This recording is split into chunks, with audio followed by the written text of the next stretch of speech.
২৮ April সকাল থেকে চট্টগ্রাম বন্দরনগরীর আকাশ ছিল মেঘলা। বেলা ১০টার পর গুঁড়ি গুঁড়ি বৃষ্টি শুরু হয় এবং বেলা ১১টার দিকে ঘন কালো মেঘে আকাশ ঢেকে যায়। এরপর দুপুর ১২টা থেকে ২টা পর্যন্ত টানা মুষলধারে বৃষ্টিপাত হয়। কয়েক ঘণ্টার ভারী বর্ষণে চট্টগ্রাম নগরীর বিভিন্ন এলাকায় ব্যাপক জলাবদ্ধতা সৃষ্টি হয়েছে। এতে চরম ভোগান্তিতে পড়েন পথচারীরা। সবচেয়ে বেশি জলাবদ্ধতা দেখা যায় গোলপাহাড় মোড় থেকে প্রবর্তক মোড় হয়ে চট্টগ্রাম মেডিকেল কলেজ হাসপাতালের সামনের সড়ক পর্যন্ত।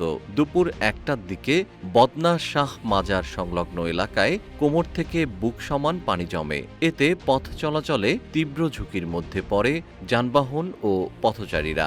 পানিতে অটোরিকশার ইঞ্জিন বন্ধ হয়ে গেলে বিপাকে পড়েন চালক ও যাত্রীরা।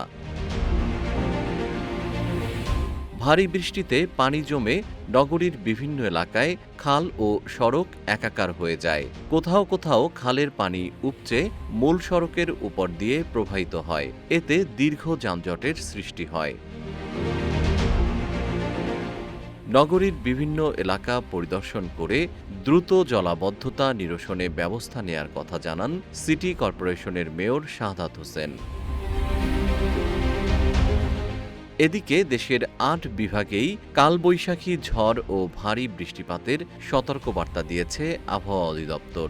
অতি ভারী বর্ষণের কারণে চট্টগ্রাম বিভাগের পাহাড়ি এলাকার কোথাও কোথাও ভূমিধসের আশঙ্কা রয়েছে বলেও সতর্ক করা হয়েছে।